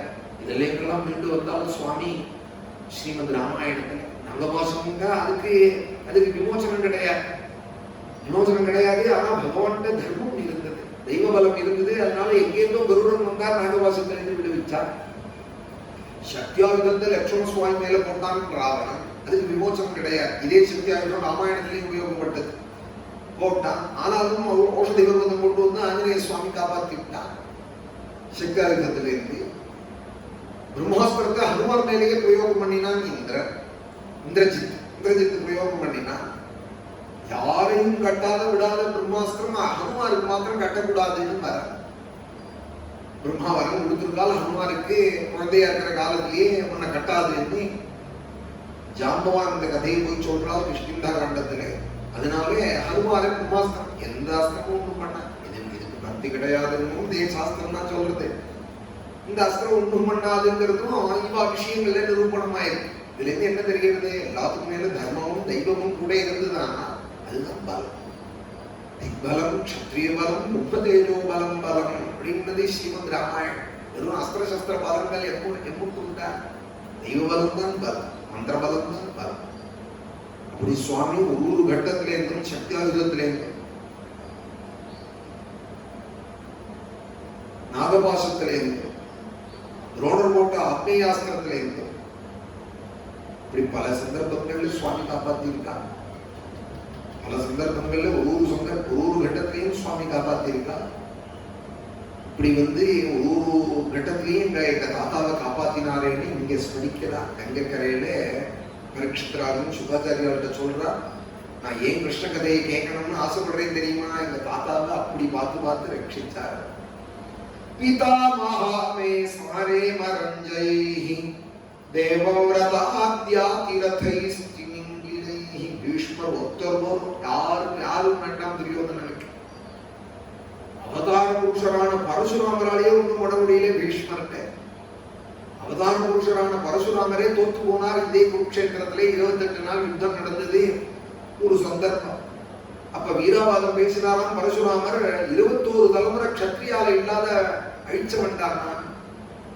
21 தலைமுறை கத்திரியர்களை அழிச்சு அவர்களுடைய ரத்தத்தினால ஒரு தீர்த்தம் ஏற்படுத்தியிருக்கார் குருக்ஷேத்திரத்துல. இன்னைக்கும் சனப்பா இருக்கும் அந்த தீர்த்தம்.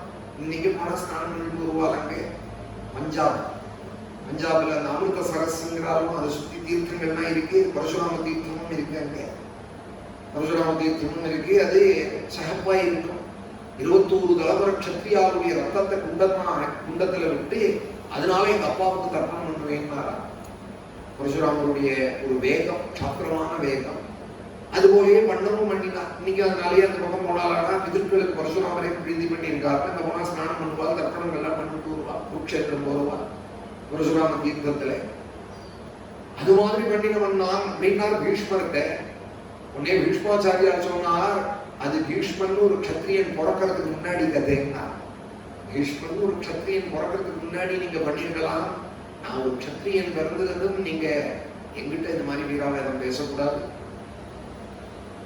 முடிஞ்சா என்னோட யுத்தம் பண்ணுவோம்னு சொல்லி 28 நாள் யுத்தத்திலே கடைசியில பரசுராமர் தோத்து போய் நான் தோத்தேன்னு தன் வாக்குனாலும் ஒத்துக்கிட்டு போனார் பரசுராமர். பேர்பட்ட பீஷ்மாச்சாரியால அடிக்க முடியும்னா யாராலையா? தேவவிரதாத்யாதிரதைஸ்திமிங்கிலைஹி, எல்லாம் திமிங்கிலங்க. கௌரவ சைன்யங்கிற இந்த கடல்ல திமிதிமிங்கிலங்களான பீஷ்ம துரோணாதிகள்கிட்ட இருந்து எங்க தாத்தாக்களே தாண்டி வச்சான். இந்த சமுத்திரத்தை தாண்டி வச்சார். பதம் எப்படி தாண்டி வச்சார்னா வத்சபதம் ஸ்மயத்ப்ளவாஹா. ப்ளவம்னா படகு. கிருஷ்ணனே படகா இருந்து இந்த கடலை திமிதிமிங்கிலங்கள் உள்ளதான கடல் கௌரவ சைன்ய சாகரத்திலே பீஷ்ம துரோணாதிகள்ங்கிற திமிதிமிங்கிலங்கள் சுபாவம் திமிங்கிலங்களும் உள்ளதான இந்த கடலை படகு போல கிருஷ்ணனே இருந்து தாண்டி வச்சான். எது போல தாண்டி வச்சான்னா ஆச்சுன்னு கடைசி நிமிஷத்துல தாண்டுவாரே. கடைசி ஓவர்ல போய் மெனக்கட்டு இருப்பா. ஆட்டத்துல கூட ரொம்ப பிரயாசப்பட்டு ஜெயிக்குமா மாட்டோமா, கடைசி பால்பரியத்தை மூச்சு இழுத்து குடிச்சுட்டு அது போல தாண்டி வச்சாரா இந்த யுத்தத்துல. இந்த யுத்தத்துல எப்படி தாண்டி வச்சாருன்னா வத்சபதம் ஸ்மயத்ப்ளவா. கிராமங்கள்ல மந்தரையில அப்படி மழை பெஞ்சுதானா தரையெல்லாம் அப்படி மாவு போல ஆயிடும். பசுமாடு மேய்ஞ்சிட்டு திரும்பி வந்ததானால் அதனுடைய கொலம்படி அப்படி பதிஞ்சு இருக்கும் மந்தரையில. ரப்பர் ஸ்டாம்ப் மாதிரி அப்படி அதோட கால் பதிஞ்சு இருக்கும். மேய்ஞ்சிட்டு வர மாட்டினுடைய கால்கள் தார் ரோட்ல பத்தி பார்க்க முடியாது. கிராமத்திலே மந்தரையில இந்த அழகெல்லாம் பார்க்கலாம். அப்படியே காலை வச்சு பசு போறது அந்த இடம் பதிஞ்சிருக்கும். அதோடைய கண்ணுட்டியும் பின்னாடியே போறது அதோட காலம் பதிஞ்சிருக்கும். பசுவோட காலடி வைப்பை விட ரொம்ப சின்னதா இருக்கும் கண்ணுட்டியோட காலடி. கண்ணுக்குட்டி கண்ணுக்குட்டியோட காலடி வைப்பை ஒருத்தர் தாண்டறதுக்கு எவ்வளவு பிரயாசப்படுவாங்க. அந்த கண்ணுக்குட்டியினுடைய அடி வைப்புல அப்படியே தவிர்த்து தூத்தல் போட்டுதானா அங்க ஜலம் அப்படி இருக்கும், அப்படியே கப்பு மாதிரி. அதோட காலடி வைப்புல ஜலம் தேங்கி இருக்கும் கிராமத்துல. அப்போ அந்த கண்ணுட்டியோட காலடி வைப்புல தேங்கின ஜலத்தை தாண்டறதுக்கு லாங் ஜம்ப் மாதிரி பின்னாடி ஓடி போயிட்டு வந்து மூலகச்சத்தை எடுத்து கட்டிட்டு தாண்டுவாங்க. ஓட்டமா ஓடி போய் தாண்டுவாங்க, தாண்ட மாட்டார். நடந்து போயிட்டே இருக்கிறதையே 2 காலுக்கு எடுக்கல எடுத்து வைக்கிற அந்த அவதிக்குள்ளேயே 4-5 காலடி வைப்பு போயிடும். சகஜமா நடந்தா கூட தாண்டறங்கிறது கூட இல்லை. சகஜமா ஒரு காலையும் 100 காலையும் எடுத்து வைக்கிற எடுக்கலையே 3-4 அடி வைப்பு தாண்டி விடலாம். பசுமனுட்டியோட அடி வைப்பு அது போல தாண்டி வச்சாலும் பாண்டவால இந்த சாகரத்திலே.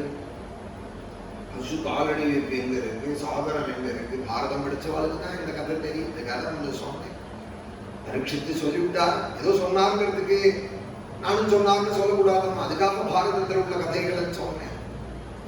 பிதாமஹாமே சமரே மரஞ்சைஹி தேவவ்ரதாத்யாதிரதைஸ்திமிங்கி. தெய்வபலம் இருந்தாலும் பெரிய பெரிய காரியத்தை அனாயாசமா பண்ண முடியும். தெய்வபலம் இல்லைன்னா வாயால பேசிட்டே இருக்கலாம். வாயாலேயே கட்டடம் கட்டிட்டு இருப்பான் சிலர். அதை பண்ண போறேன், இதை பண்ண போறேன், அப்படி பண்ண போறேன், இப்படி பண்ண போறேன் வாயால பேசுவான். தெய்வபலம் இல்லாதவனால ஒரு செங்கல் கூட நகர்த்தி வைக்க முடியாது. தெய்வபலம் இருந்ததுனா உட்கார்ந்துட்டே பண்ணிடுவான் மகான்கள். சங்கல்ப மாத்திரத்தினால எதையும் பண்ணிடுவா. ஒரு கவி சொன்னார், சில மகான்கள் சங்கல்பிச்சது சிலது நடக்காது போறதே. ஒரு சமயம் தப்பி போறதே அதுக்கு என்ன காரணம்னா அந்த மகான் சரியா சங்கல்பிக்கவே அதுதான் காரணம். அவர் முடி சரியா சங்கல்பிச்சிருந்தாரா பகவான் நடத்தி வைப்பார். சத்தியம் விதாதும் நிஜபிருத்திய பாஷிதம் அப்படின்னு நிஜபிருத்தியர்களுடைய பாஷணத்தை சத்தியமாக்குறத காட்டிலும் பெரிய காரியம் என்ன இருக்கு பகவானுக்கு? இப்படி காப்பாற்றுவார். தேவவ்ரதாத்யாதிரதைஸ்திமிங்கிலைஹ துரத்யயம் கௌரவ சைன்ய சாகரம் கிருத்வாதரம் வத்சபதம் ஸ்மயத்ப்ளவாஹ. இப்படி கண்டுக்குட்டியோட குலப்படி வைப்பை தாண்டி வைக்கிறது போல எந்த பிரபு தாண்டி வச்சாரோ என்ன தாத்தா கதை, தாத்தா காலத்துல எப்படி காப்பாத்தினாரு, பழங்கதை பேசுறாரே பரீட்சித்து, ஒரு கால் பேசாம இருக்காரோ சுகர்னு பரீட்சித்ராஜன் நினைச்சிருந்தா இந்த தாத்தாவை ரட்சிச்சே அந்த குருவாயூரப்பனுடைய கதையை சொல்லணும்னா தாத்தாவை ரட்சிச்ச கதையை அப்பவும் சுகர் வாயை தொடக்கல, மௌனமாக இருக்கா. ஒரு கால் தாத்தாவை ரட்சிச்ச கதைன்னா தாத்தா கட்டுக்கிட்டு இருக்கார் போல இருக்கு. எனக்கு சொல்லும் போது கிருஷ்ண கதையை கேட்டார் பரீட்சித்து, இந்த தாத்தாவை ரட்சிச்ச குருவாயூரப்பன் தான், அப்பவும் பதில் இல்லை. உடனே அடுத்த ஸ்லோகம் சொல்றார், தாத்தாவை ரட்சிச்சது இருக்கட்டும், இப்ப நான் உட்கார்ந்து பாகவதம் கேட்டு இருக்கேனே, இதம் மதங்கம். சிதற சுவாமி சொன்னா மார்ல தட்டிட்டு சொன்னாரா, மதங்கம்னா ஒரு ஆச்சரியம்னார் ஸ்ரீதர சுவாமி. என்னன்னா இந்த மதங்கம் இன்னொரு 3 நாளைக்கு தான் சப்தாகத்துல 4வது நாள் இந்த பிரச்சனை பண்ணிட்டு இருக்கா. இன்னொரு 3 நாளைக்குள்ள பிராமண சாபத்துல இந்த தேகமும் அவரோடது இல்லைன்னு ஆயிடம் போறது. ஏதோ டிஃபன் காபி சாப்பிட்டு சார் நம்ம போல யார் தெரியுமா காலாட்டின்னு உட்கார்ந்து இருக்கலாம், இன்னொரு 3 நாள்ல போயிட போறோம்னு தெரிஞ்ச பரீட்சித்து மதங்கம்னு சொல்றாரே அப்படின்னு ஒரு பூர்வ பட்சம். இப்படி சொல்லலாமா? அதுவும் சுகர்ட்ட 4 நாளா பாகவதம் கேட்டு இதான் மதங்கம்னு சொல்லுவாள. இது ஒரு மமதை இல்லையா, என்னோட தேகம் நான் யாரு தெரியுமா அப்படின்னு மார்ல அடிச்சுன்னு சொல்லுவா. இதம் மதங்கம்.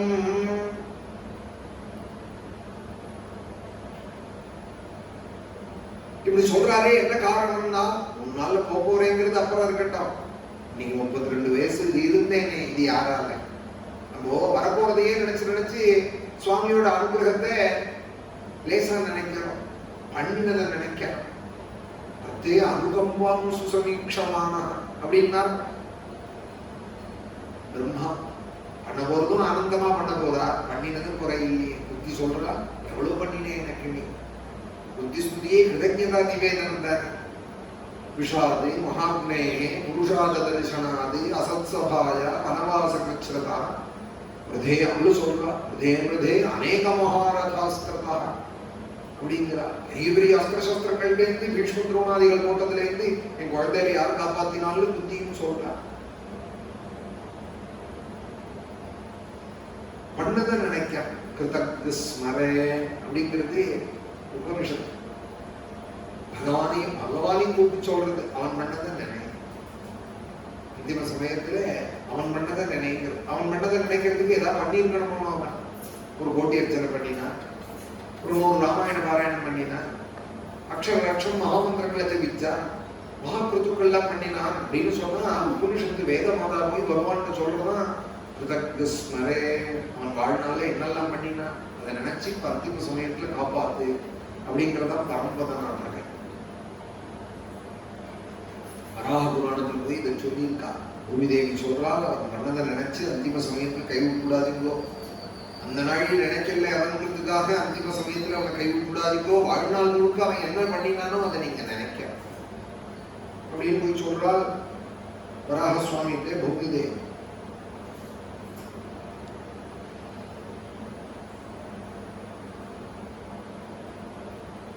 ஸ்மராமி பக்தம் நயாமி பரமாங்கதிம் அப்படின்னு சுவாமி தேவி கவலைப்படாதே, நான் கட்டாயம் நினைக்கிறேன், இந்த பக்தன் வாழ்நாள்ல பண்ணதை நினைக்கிறேன். ததஸ்தம் பிரியமானந்து காஷ்டபாஷான பராபுராண ஸ்லோகம். ததஸ்தம் பிரியமானந்து காஷ்டபாஷான சன்னிபம் அகம் ஸ்மராமி மத்பக்தம் நயாமி பரமாங்கதி. நான் அவனை ஸ்மரிச்சு அந்திம சமயத்துல அவனை கொண்டு சேர்த்து விடுவேன், பரமகதியில அவனை கொண்டு சேர்த்து விடுவேன். வாழ்நாள்ல பண்ணதேன்னு ஒரு வாக்கு கொடுத்திருக்கால் பூமி தேவிட்டே பகவான். அந்திம சமயத்துல நினைச்சாதான் ஜென்மலாபம்னு பாகவதம் கூட சொல்லியிருக்கு. ஜென்மலாபம் பரப்பும்சாம் அந்தே நாராயண ஸ்மிருதின்னு பாகவதம் சொல்றது. இதுக்கும் தாண்டி போயிடுத்து வராக புராணத்துல ஒரு ஸ்லோகம். அவன் நினைக்க முடியாத போனாலும் நான் நினைப்பேன் அவனே அந்திம சமயத்துல. அப்ப அவர் நினைக்கிறா போல ஏதாவது பண்ணியிருக்கான். அவர் நினைக்கிறா போல நான் பண்ணினேன்னு நான் சொல்லக்கூடாது. அவர் நினைக்கிற மாதிரி ஏதாவது ஒன்று பண்ணியிருக்கணும். இல்லை மகாபிரதுக்கள் பண்ணியிருந்தா, கோட்டீர்ச்சனை பண்ணியிருந்தா அப்படின்னு இத்தியாதி தர்மங்கள் அவன் பண்ணியிருந்தானா, 100 கோடி ராமநாமம் பண்ணியிருந்தான் தியாகராஜ சுவாமிகளை போல. 13 கோடி பிரயோக சாட்சரியை ஜெபிச்சிருந்தான் சமர்த்த ராமதாசர் போல. ஸ்ரீராம ஜெயராம ஜெய ஜெயராமான்னு பிரயோக சாட்சரி இல்லை சொல்லிட்டு இருந்தானா அவர் நினைக்க ஆரம்பிச்சு. இந்த பேரை சொல்லிட்டே இருந்தா அவன் நினைக்க ஆரம்பிச்சுடுவான். எங்கேயோ யாரோ நினைக்கிறான்னு கவர்னே சொல்லிக்கலையா, நம்ம தலையை தட்டிக்கிறோம் சொல்றோம், அங்க யாரோ நினைச்சிட்டு இருக்கா ஞாபகம் யாராவது இருந்தா அது மாதிரி பிரியப்பட்டவாக நினைக்கிறோம். அப்புறம் அவளும் சொல்றாள், ஆமாமா நான் நினைச்சிட்டு இருந்தேன் அப்போ அப்படிங்கிறான். நமக்குள்ளேயே இப்படி ஒண்ணு இருக்கும். ஆனால் உள்ள அந்தரியாமி பரமாத்மாவுக்கு தெரியாத நம்ம பண்றதெல்லாம் அவன் தான் உள்ளே இருந்து நம்மளை செய்ய வைக்கிறான். கட்டாயம் அவன் நினைப்பான். அந்த நினைப்பு அவன் கொடுத்ததுதான். மத்த ஸ்மிருதி ஞானம் அபோகமஞ்சே. கட்டாயம் அவன் நினைப்பான். அவன் நினைக்கிறா போல ஏதாவது இருக்கணும் நம்ம செஞ்சது. அதனாலதான் மகான்கள்லாம் என்ன செய்வோம் பகவானுக்கு இப்ப பேர் வாங்கிறதுக்காகவே செய்யல. அந்த நிமிஷம் பகவான் நினைக்கிறா போல ஏதாவது செஞ்சிருக்கணும். அந்த நிமிஷம் பகவான் நினைக்கிறா போல அந்த நேரத்துல இருக்கணுமே, ஏதாவது நான் செஞ்சது அவனுக்கு உகந்து இருக்கணுமே. அதுபோல வராக சுவாமி சொல்றார், நான் நினைப்பேன். அவன் நினைக்காது போனாலும் அந்திம சமயத்தில் நான் அவனை நினைப்பேன்னு சொல்றது ஒரு பெரிய ஆறுதல் நமக்கு. அது போல சொல்றார், சிவ பூஜை பண்றவரை பரமேஸ்வரன் மறக்க மாட்டார். யோகாபியாசம் பண்றவன் கூட தன்னை மறந்து விடுவார். மான நினைச்சிட்டே உயிர் விட்டார், மானா விட்டார் பரத யோகீஸ்வரர். ध्यातो यत्नाति विजितकरणैः योगिभिः यो विमृग्यः. शिव पूजा பண்றவனே பரமேஸ்வரன் மறக்க மாட்டார். தேभ्य प्राणोत्क्रमण समये सन्निधाय आत्मनैवे तव्याचष्टे भवभयहरं तारक ब्रह्मयो वै तं सेवैकं गिरिशसततं ब्रह्मविद्या गुरुं त्वां. பேரிக்ஷர் சொல்றார், யோகாபியாசம் பண்ண பரதாதிகள் கூட நழுவி போனாலும் போயிடுவாள், யாகாதிகள் பண்ணவாள் கூட நழுவி போனாலும் போயிடுவாள். சிவ பூஜை பண்றவன் ஒரு நாளும் கீழே போயிட மாட்டான். பரமேஸ்வரன் அவனை கைவிட மாட்டான். தேभ्य प्राणोत्क्रमण समये सन्निधाय आत्मनैवे. அன்னைக்கு போய் வில்லும் பறிச்சுன்னு வந்தானே, குளூர்ல மார்கழி மாசத்துல 4 மணிக்கு எழுந்து கொட்டுற பணியில ஸ்நானம் பண்ணி எனக்கு சிவ பூஜை பண்ணானே.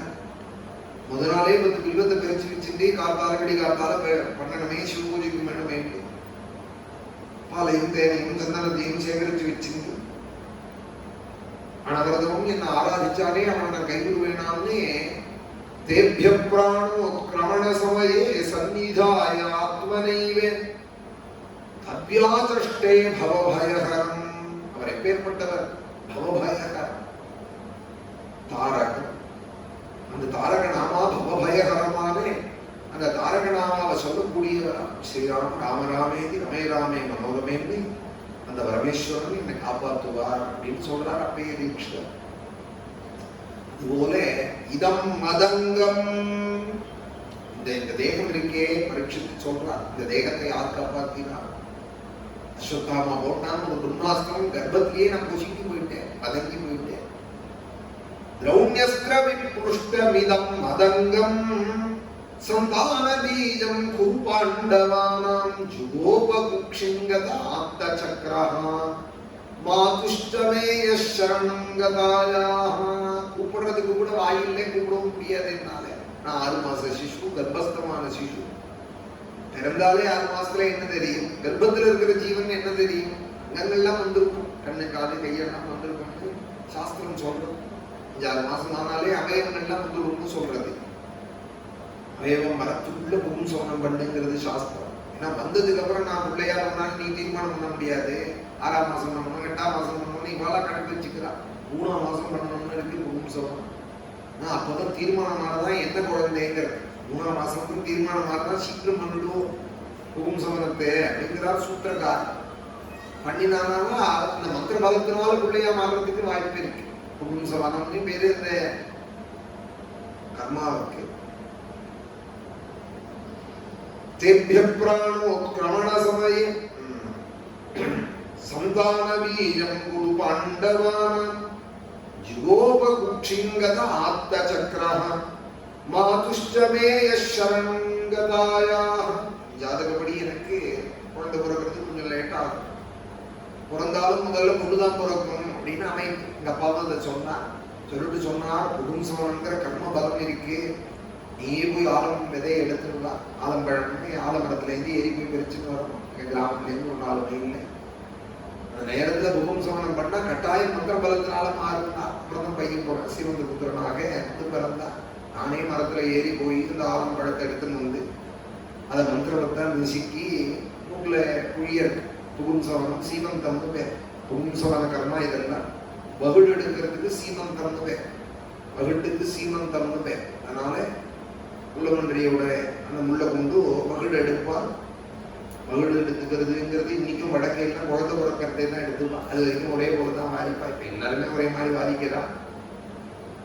வடக்கையெல்லாம் அந்த நேரம் குழந்தை பிறந்தாச்சுன்னா வகுடு எடுத்துடுவான். அந்த கர்ப்பம் ஆயிடுது, சீமந்தம் ஆயிடுதுன்னா அந்த கர்மா. சீமந்த சரணிகி சுந்தரலகரிலி அம்பாளுடைய வகுட்டை பத்தி, ஸ்கந்த மாதாவானே அம்பாளுடைய வகுட்டை பத்தி ரொம்ப அழகா சொல்லியிருக்கான் ஆச்சாரியா. பரிவாக ஸ்லோக சரதேவே சீமந்த சரணி அகந்தி சிதுதூரம்.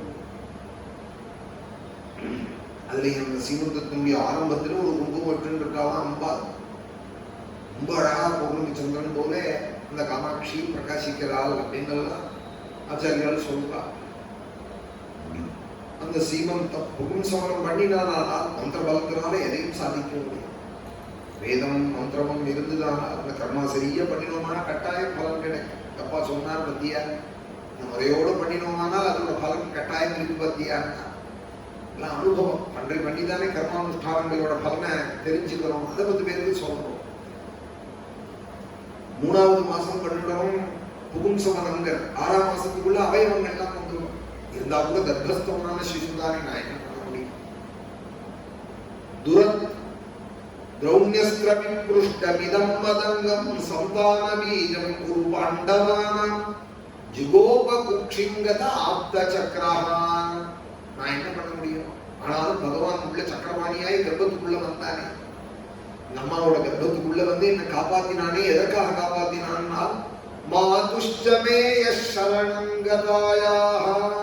எங்க அம்மா வேண்டினா பாஹி பாஹி மகா யோகின்னே தேவதேவ ஜகத்பதே நான்யம் ததபயம் பஷ்யே யத்ர மிருத்யுர் பரஸ்பரம் அபித்ரவதி மாமீஷே சனஸ்தப்தாய சோ விபோ காமம் தரது மாம் நாதே மாமே கர்ப்போ நிபாத்யதாம்.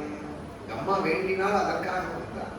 பாஹி பாஹி மகா யோகின்னே, ஹே மகாயோகின்னே தேவதேவா ஜகத்பதே. 16 வயசு உத்தரே பர்த்தா போய் 1 மாசம் 2 மாசம் ஆகல.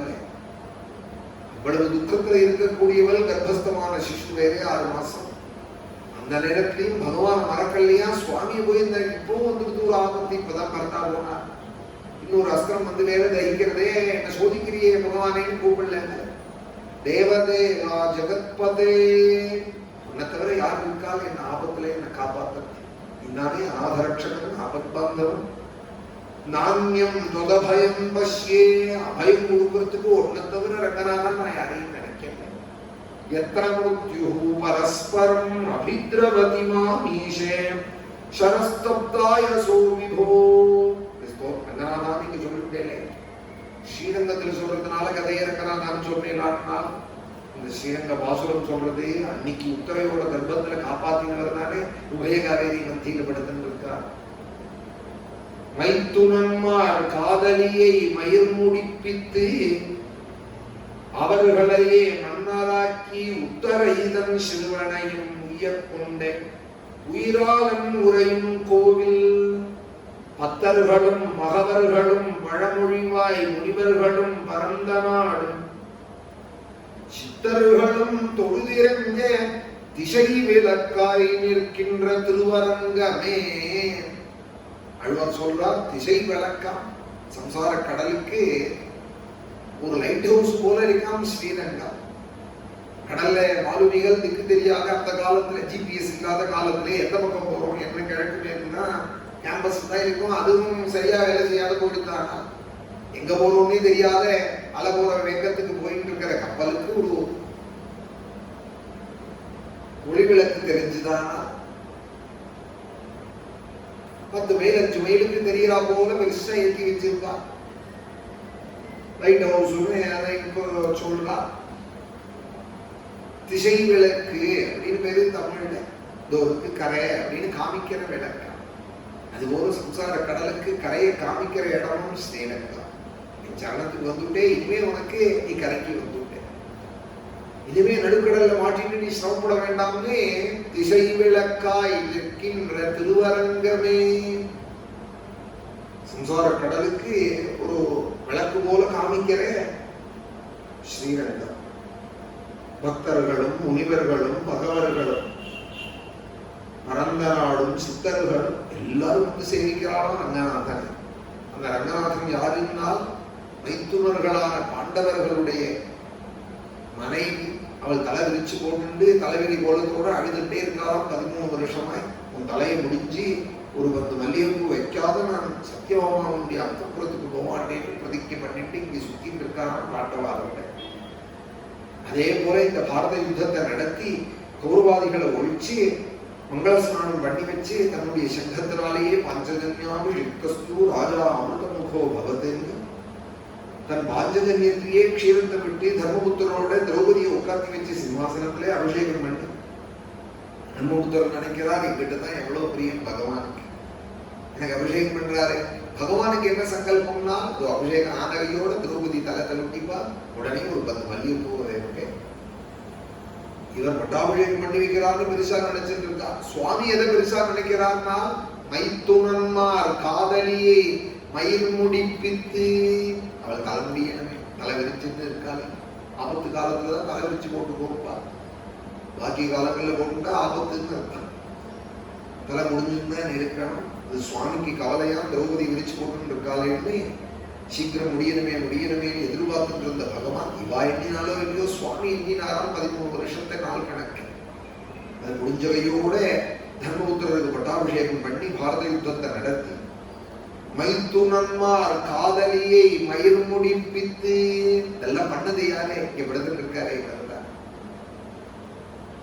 மைத்துனன்மார் காதலியை மயிர் முடிப்பித்து அவர்களையே மன்னராக்கி திரௌபதிக்கு புஷ்பத்தை சூட்டி நீங்களும் ராஜ்ய பரிபாலனம் பண்ணுவோம்னு முதல்ல திரௌபதியை மயிர் முடிப்பிச்சாலும் அப்புறம் தான் பாண்டவாளுக்கு ராஜ்யத்தை கொடுத்தாருங்கிறார் ஆழ்வார்.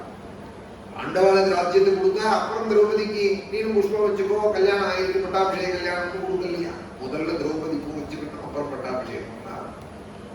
இப்படி ஒரு கருமையா திரௌபதி மேல மயிர் முடிப்பித்து அவர்களை மன்னராக்கி ஆட்சி அவள் கூட்ட கோவிந்தாக்கி பல நிறைய புஷ்பம் வச்சுட்டோம் போரும்னு இருந்தாரா திரௌபதிக்கு? வராதே.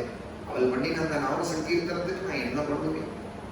அவள் என்ன விசுவசிச்சதுக்கு நான் இன்னும் என்ன பண்ணுவேன்? குந்தியும் திரௌபதியும்னு நினைச்சு ஒரு சந்தர்ப்பம் வந்துதான் உத்தரைதன் சிறுவனையும் உய்ய கொண்ட உயிராளன் உரையும் கோவில். அந்த உத்தரை இப்படி ஸ்தோத்திரம் பண்ண அப்பாடி வந்தது ஒரு வாய்ப்பு இந்த குடும்பத்துக்கு க்ஷேமத்தை செய்யறதுக்குன்னு சுவாமி ஓடி வந்து கர்ப்பவாசத்தை சாஸ்திரங்கள்லாம் மட்டமாக சொல்றது. அந்த கர்ப்பவாசம் எந்த பகவான் ஆராதிச்சா அவளுக்கே கிடையாது. இக சம்சாரே பகுதுஸ்காரே கிருபையா வாரே வாகிமுராரே உணர்வு ஜனனி ஜடரே சயனம்னு ஆச்சாரியாலாம் இந்த துக்க கடல்ல இருந்து காப்பாத்தி விட்டுடும்னு எந்த கர்ப்பவாசத்தை கொடுமையா சொல்றாளோ பகவந்த ஸ்தோத்திரத்திலே அந்த கர்ப்பவாசத்தை உத்தரையோட கர்ப்பத்திலே பரீட்சத்தோடு சில நிமிஷங்கள் சுவாமி அனுபவிச்சார். ஜுகோப குக்ஷிங்கத ஆப்த சக்கரஹா பரீட்சித்து சொல்றா, கட்ட குழந்தை போல என்னோட சுவாமி இருந்தா எங்க அம்மா கர்ப்பத்துல. குக்ஷிங்கத 2 குழந்தையா இருந்தாங்கன்னா இருக்க முடியும் கர்ப்பத்துக்குள்ள, வேற யாரும் இருக்க முடியும். இப்ப என்னாச்சுன்னா கௌசல்ய போல தேவகி போல உத்தரையும் அம்மாவாயிட்டா. ஏன்னா கர்ப்பவாச சம்பந்தம் ஏற்பட்டு இப்ப உத்தரையும் ரங்கநாதனுக்கு மாதாவா ஆயிட்டா. கௌசல்யக்கு எந்த பாக்கியமோ தேவகிக்கு எந்த பாக்கியமோ அந்த பாக்கியமோ உத்தரைக்கு. ஜிகோப குக்ஷிங்கத ஆத்த சக்கரஹா வேகமா வந்து சக்கரத்தால என்ன அந்த அஸ்திரத்திலேருந்து காப்பாத்தினார்னா சுவாமி அஸ்திரத்தால காப்பாற்றவே இல்லை, சக்கரத்தால காப்பாத்தினாருங்கிறார். இங்கே பரீட்சை ஆத்த சக்கரஹான்னு இருக்கு. சக்கரத்தால காப்பாத்தினார் தசமத்திலே பரீட்சித்து. பிரதம ஸ்கந்தத்திலே இந்த பரீட்சித்து கதையை சொன்ன சூத்திர சொல்றார் கதையினால காப்பாத்தினார்னா. அஸ்திர தேஜஸ்வ கதையா நீஹாரமிவ கோபதி விதமந்தம் சன்னிகர்ஷே பரீக்ஷதக இத்யசௌ. கதையை கொண்டு வந்து அந்த அக்னியை சமணம் பண்ணி காப்பாத்தினார்னா. வேற ஏதாவது புராணத்துல சொல்லியிருந்தா அது வேற புராணத்துல சொல்லியிருக்கு, இதுல இப்படி சொல்லியிருக்குன்னு சொல்லிடலாம். ஒரே பாகவதத்திலே பிரதம ஸ்கந்தத்துல கதையால காப்பாத்தினார்னு சூத்திர சொல்றார். தசமஸ்கந்தத்துல பரீட்சித்து சக்கரத்தால காப்பாத்தினார்னாலே இப்ப கதையால காப்பாத்தினாரா சக்கரத்தால அப்படின்னு ஒரு விசாரம் பண்ணினோமானா இதெல்லாம் வேணுமா சுவாமிக்கு?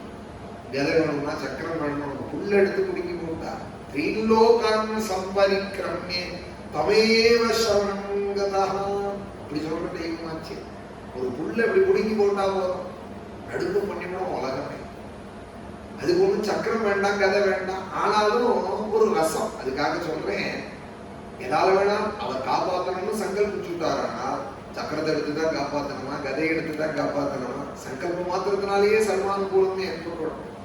ஆனாலும் கதையில எப்படி இருக்கே, இதுக்கு என்ன சமாதானம் சொல்லுவேன் அப்படின்னா கதையால தான் காப்பாத்தினா. இவர் சக்கரம்னு தெரியாம சொல்றா, கதையால தான் காப்பாத்தினா. நீங்க பார்த்தாமன்னு சொல்றேன், அவர் தான் கர்ப்பத்துல பார்த்தாரு சுவாமியே. நீங்க சொல்லலாமான்னா அதுக்கு ஒரு சமாதானம் சொல்றேன். சுவாமி கதையை எடுத்துட்டு வந்து வேகமா சுத்தினாராம் கர்ப்பப்பைக்குள்ள. அப்படி கதையை எடுத்து வேகமா சுத்துறதே சக்கரம் மாதிரி தெரிஞ்சுதான் பரீட்சித்ராஜன். அப்படியே வேகமா சுத்தினா சக்கரம் மாதிரி தானே இருக்கு. 3 ரெக்க 4 ரெக்க தனியா இருக்கு, அதுதான் சுத்துறது. ஆனா சுத்தர காலத்துல பார்த்தோம்னா சக்கரம் மாதிரி இருக்கு. இப்ப ரெக்க என்ன சக்கரமாவா இருக்கு? சக்கரமா இல்ல, 2 ரெக்க தான் இருக்கு. ஆனா சுத்தர காலத்துல அது சக்கரம் மாதிரி தெரியறதா. அதுபோல கதையை இப்படி வேகமா சுழற்ற காலத்துல சக்கரம் மாதிரி இருந்துதான் பரீட்சித்து. குழந்தை தானே, 6 மாச கட்சியில இருக்கிறவர். இங்க யாரு சொல்றதை எடுத்துக்கணும்னா சூத்திர சொல்றதுதான் எடுத்துக்கணும். அஸ்திரத்தை ஸ்வகதயா நீஹாரமிவ இன்னும் வியாக்கியானம் பண்ணியிருக்கா. அதனால நான் சொல்றேன், நீஹாரமிவ கோபதி இப்படி காப்பாத்தினாராம் பரீட்சித்து. எதுக்காக என்ன காப்பாத்தினார் அப்படின்னா பாண்டவாளுடைய வம்சம் நின்று போயிடக்கூடாது. சந்தான பீஜம் குரு பாண்டவானாம். குரு வம்சம் பாண்டு வம்சம் ரெண்டுத்துக்கும் சந்தானம் நான் ஒத்தந்தான். வம்சமே இல்லாத போயிட்டுதான் ஹிதஹரி வம்சர் அப்படிங்கிற ஒரு மகா பிருந்தாவனத்துல 9 தலைமுறை குடும்பம் இருக்கான், 9 கிளைகள், ஒத்தவங்க கூட பிள்ளை இல்லையா. இந்த காலத்துல வந்து அவதரிச்சான இந்த ஹிதஹரி வம்சர் அப்படிங்கிறவர் தங்க தொட்டில் போட்டாலும் தங்க தொட்டில் போட்டு குழந்தையே உண்மையாவே தங்க தொட்டில் 9 கலைகளுக்கும் பிள்ளையே இல்லாத வம்சம் நின்று போடுமோன்னு இருந்த சமயத்துல இவர் வந்து பிறந்ததுனால ரத்னங்கள் பதிச்சு தங்க தொட்டிலாவே போட்டாலும். போட்டா இது என்ன பண்றதுன்னா 6 மாசம் ஆகலையா,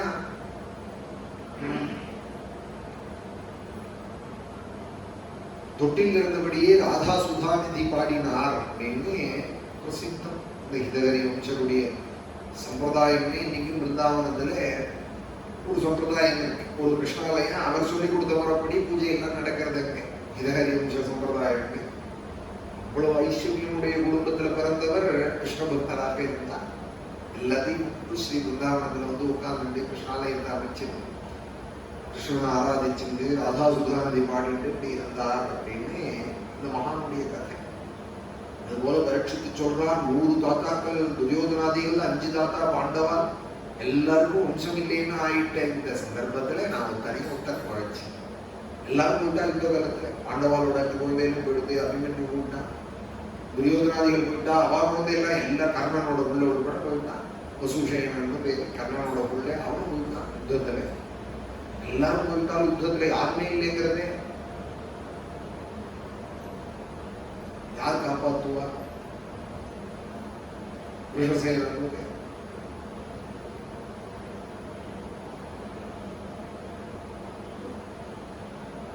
சாது விஷசேன அப்படிங்கிறது பாரதம். அப்படி எல்லாரும் போன காலத்துல யார் இருந்தா மிச்சம்னால் இந்த பரீட்சித்து தான் இருந்தார். சந்தான பீஜம் குரு பாண்டவானாம் திரௌண்யஸ்திர விபுஷ்ட நிதம் மதன். தன்னை ஆராதிக்கிற குடும்பத்துல வம்சம் விடக்கூடாதுன்னு கவலைப்படுவான் பகவான். உன்னை ஆராதிக்கிற குடும்பம் வாழையடி வாழையா இருக்கணும், அவாத்துல கல்யாணம் பண்ணணும், செய்வத்தை வரணும், குழந்தை வரணுமேனு கவலைப்படுற தெய்வமா பகவான். நம்ம கவலைப்படக்கூடாது. ஏன்னா படுறதுக்கு ஒருத்தர் இருக்காருன்னா நம்மளும் பட்டோமான குறவு இல்லையா? அப்பா எனக்கு கல்யாணம் பண்ணி வைப்பையா? ஒரு பொண்ணோ பையனோ போய் அப்பாவை கேட்கறது அவரம் இல்லையா? அப்பாக்கு இதை தவிர வேற என்ன கவலை? அப்படி எப்படி ஒரு குழந்தை இருக்கணுமோ அது போல இருக்கணுமா பகவான் ரங்கநாதன் ஆசிரியச்சவா? நீ குழந்தைக்கு பார்த்து ஏதாவது பண்ணிடுவியா அப்படின்னு கேட்கக்கூடாதா ரங்கநாதனுக்கு? இதெல்லாம் கொடுத்தாழ்வான்னு சொல்லி கொடுக்குறாரு நமக்கு. எனக்கு ஏதாவது வாக்கு பண்ணுவியா அம்மா அப்படின்னு தாயார போய் கேட்கக்கூடாது. கேட்டா அவ அழுவா. ஏண்டா என் குழந்தைய நான் உன்னை ஏற்றுன்னு இருக்கிறது செய்தியான்னு நீ கேட்டையானால் என் பிரியத்தோட குறவு தானே அப்படின்னு நினைப்பாலாம் தாயாரும் பெருமாளும். அது மாதிரி விசுவசிக்கணும். அதுக்குதான் ஆசைப்படணும்.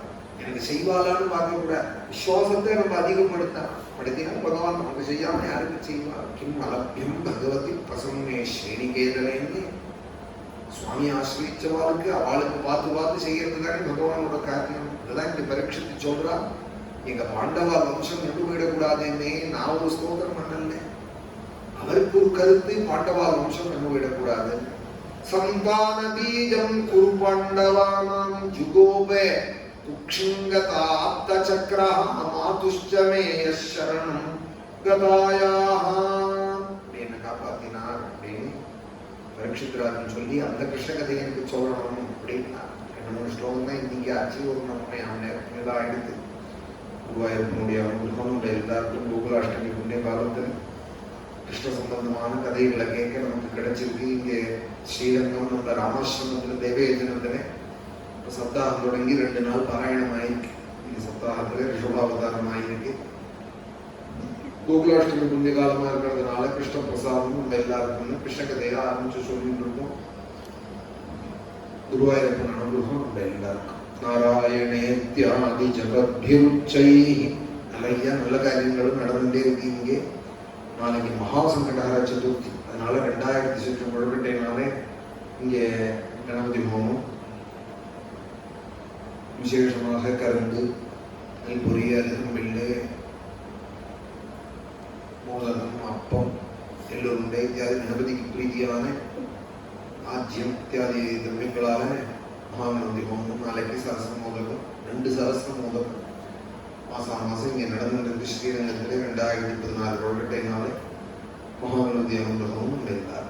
நாராயணேத்யாதி ஜபத்பிருச்சைஹி பக்தைः சதா பூர்ண மகாலயாய ஸ்வதீர்த்தகாங்கோபமவாரிமக்னே நிவர்த்திதா ஷேடருஜே நமஸ்தே.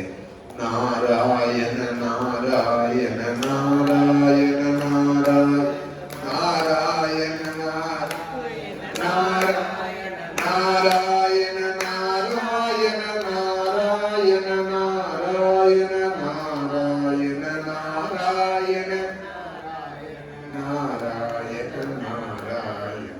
ஸ்ரீநீலகண்டாய விஷத்வஜாய ஸ்ரக்கந்தபஸ்மாத்யபிஷோபிதாய சுபுத்ரதாராதி சுபாக்யதாய ஸ்ரீவித்யநாதாய நமः சிவாய. மகாதேவ மகாதேவ மகாதேவ மகாதேவ மகாதேவ மகாதேவ மகாதேவ மகாதேவ மகாதேவ மகாதேவ மகாதேவ. நமः பார்வதீபதயே ஜானகி காந்த ஸ்மரணம். சத்குரு ஆஞ்சநேய மூர்த்தி கி